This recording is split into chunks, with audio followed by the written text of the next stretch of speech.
ඔන්න එක්තරා පාඨශාලාවක ගුරුවරයෙකුට හිතුණා ළමයින්ගේ චින්තන රටාවේ වෙනස පරීක්ෂා කරලා බලන්න. එහෙම හිතපු ගුරුවරයා කල්පනා කරා කොහොමද ඒ දේ කරන්නේ කියලා. ඔහොම හිතනකොට ගුරුවරයාට හොඳ අදහසක් පහළ වුණා. සිසුන් ගාවට ගිය ගුරුවරයා ළමයින්ගෙන් මෙන්න මෙහෙම ප්‍රශ්නයක් ඇහුවා.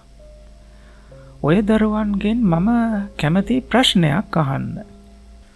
ඒ ප්‍රශ්නෙට පිළිතුරු හරිම නිදහස් විදියට හිතලා මට කියන්න. ළමයි සියලු දෙනාම ඊට එකඟතාවය පළ කරා. එහෙනම් දරුවනේ මෙන්න මේක තමයි ප්‍රශ්නය. කෘත්‍රිම බුද්ධි තාක්ෂණය ගැන ඔබ මොකද හිතන්නේ?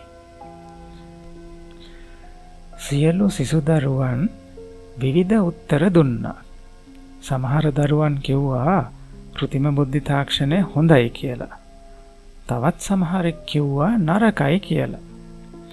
ඔන්න ඔය අතර හිටපු එක සිසුවෙක් මෙන්න මෙහෙම උත්තරයක් දුන්නා. ගුරුතුමනි, කෘත්‍රිම බුද්ධි තාක්ෂණය අති විශිෂ්ටයි. අපි හිතන්න ඕනේ කෘත්‍රිම බුද්ධි තාක්ෂණය මේ තරම් විශිෂ්ට අයුරින් ක්‍රියා කිරීමට හේතුව. කෘත්‍රිම බුද්ධි තාක්ෂණයෙන් තව දෙයක් වෙලා තියෙනවා.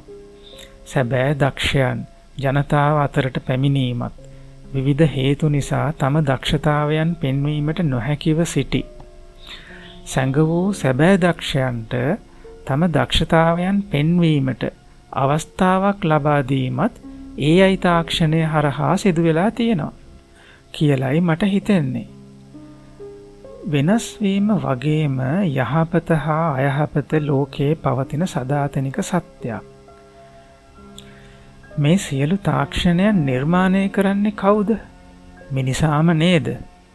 මිනිසා නිර්මාණය කරන තාක්ෂණය මිනිසා විසින්ම තමාව විනාශ කර ගැනීමට යොදාගන්නේ නම් එවන් මිනිසුන් මනසින් මෙන්ම තාක්ෂණික අතින් දියුණු යයි සිටිය හැකිද ගුරුතුමනි?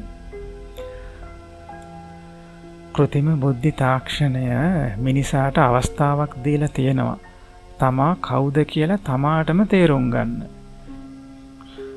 ඒ අවස්ථාවෙන් මිනිසා ප්‍රයෝජන ගන්නවාද නැද්ද යන්න මිනිසාම තීරණය කළ යුතුයි ගුරුතුමනි. බොහොම හොඳයි දරුවා. ඔබ ඇත්තටම දක්ෂයි. මනසින් වගේම තාක්ෂණයෙන් දියුණු මිනිසුන් විනාශකාරී දේවල් කරන්න පෙළඹෙනවා අඩුයි දරුවා. වෙනස් විදිහට හිතන්න පුරුදු වෙන්න දරුවනේ. එතකොට ওই දරුවන්ට මේ ලෝකෙ මීට වඩා සුන්දරව දකින්න පුළුවන් වෙයි.